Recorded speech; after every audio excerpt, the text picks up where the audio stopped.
We remixed this, honestly.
We remixed this, honestly.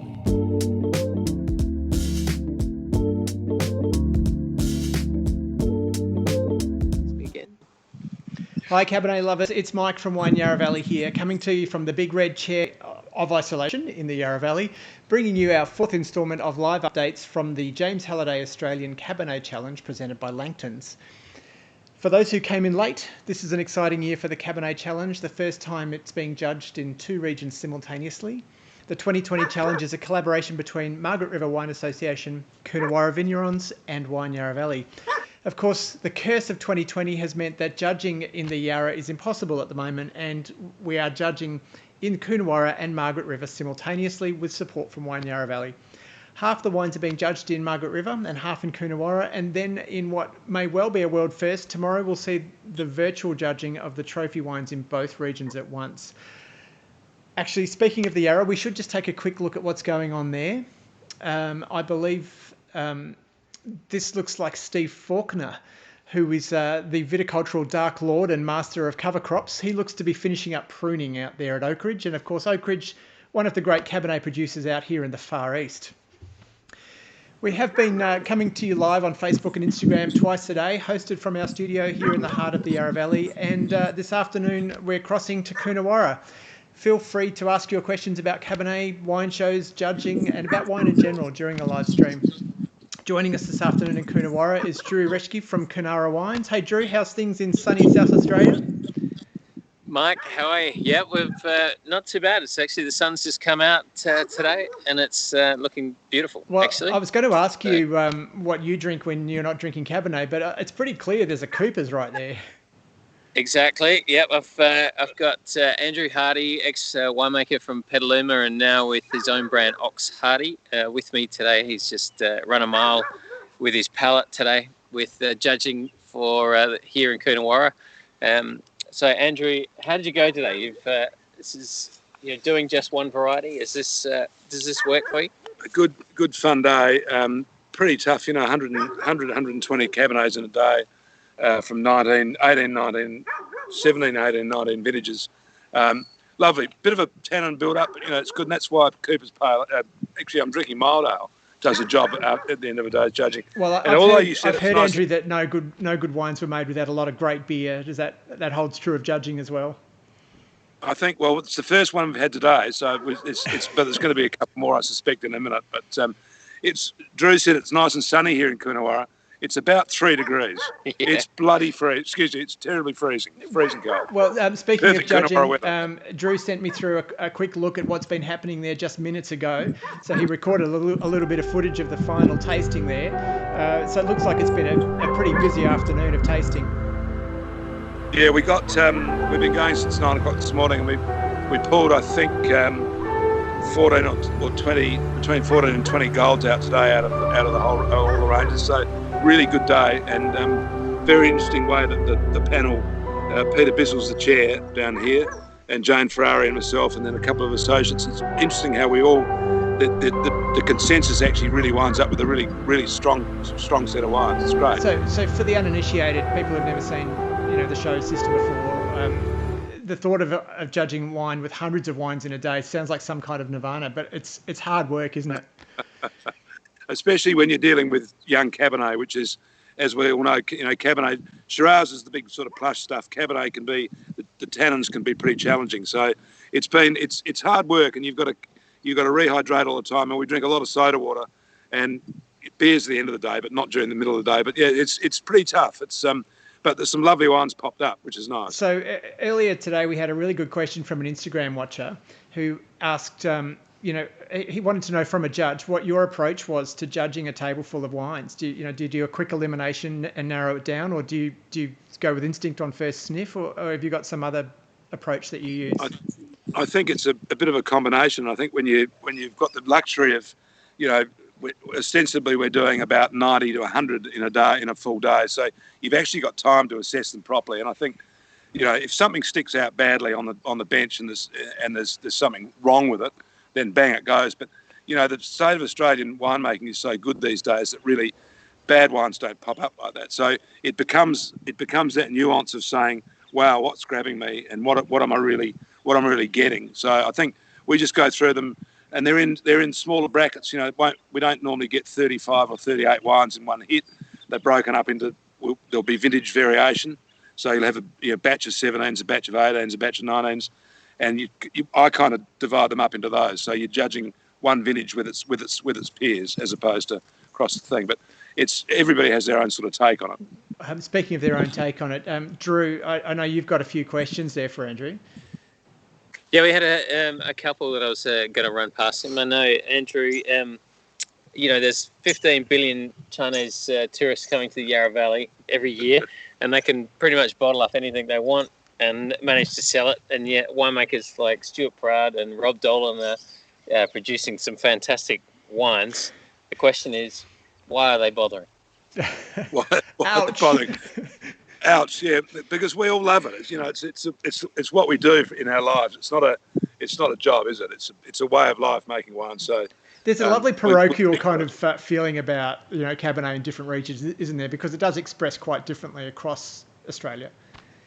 And it's wonderful that it does. And even with traditionally you would say in the last 15, 20 years that maybe McLaren Vale wasn't at the top end of Cabernet making, but there's some ripping Cabernets coming out of McLaren Vale. So I think that's the lovely thing is in the Australian wine industry, there's such a breadth of wine coming from all the different regions that Cabernet does thrive. I mean, who would have thought that Lakes Folly Cabernet would be wonderful out of the Yarra, but out of Hunter? But wow, what wines they are! Wow. Yeah. So what was your other question there, Drew? We wanted to know whether Andrew had done a bit of sightseeing up Mount Coonawarra, as you can see all of the mountainous range here in the background. Andrew, you've been here a fair bit. You've spent a bit of time here. How do you find Coonawarra as opposed to other regions, as far as the cool versus warm climate of Cabernet? Well, I suppose the major thing about Coonawarra, the difference from where I come from, is it's flat.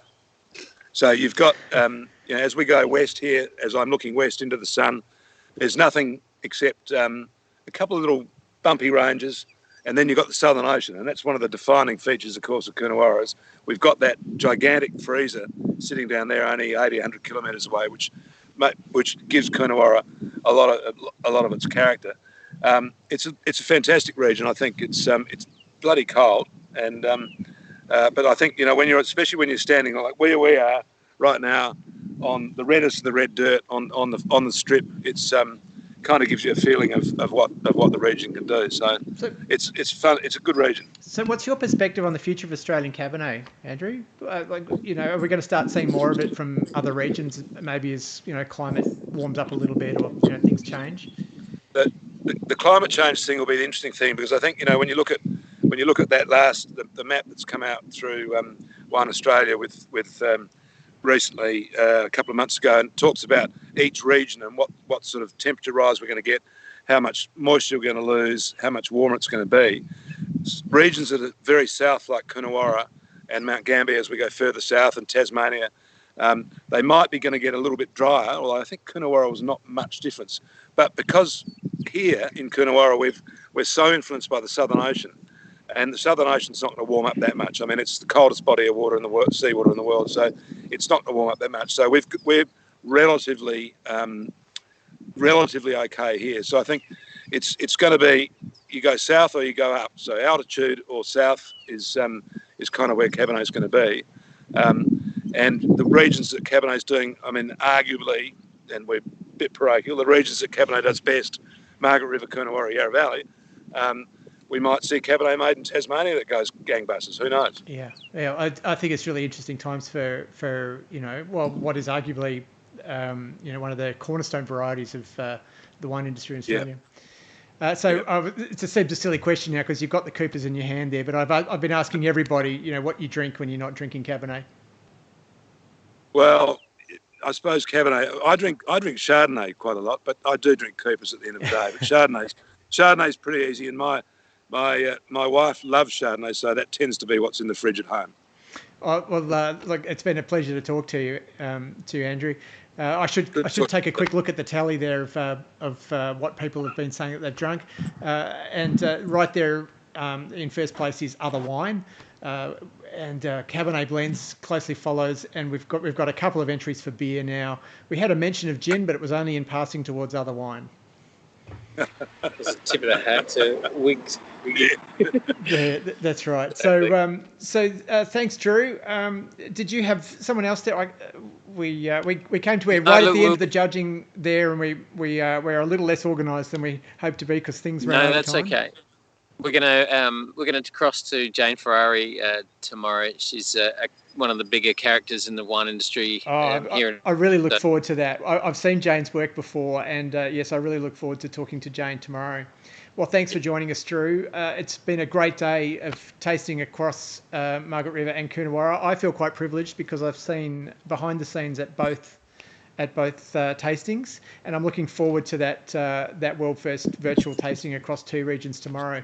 So best of luck with the next day and a bit of the James Halliday Australian Cabernet Challenge presented by Langton's, and we look forward to catching you tomorrow. So Cabernet lovers, that's all for the second day of judging here at the James Halliday Australian Cabernet Challenge presented by Langton's. We'll be back tomorrow afternoon for the trophy judging in Coonawarra and Margaret River. Thanks for watching. Make sure you follow our pages on Instagram and Facebook for Wine Yarra Valley, Coonawarra Vignerons and Margaret River Wine. Leave us a comment. Let us know your favourite Cabernet region, your favourite wine, your favourite producer, and let us know what you'd like us to ask our judges and stewards. See you next time.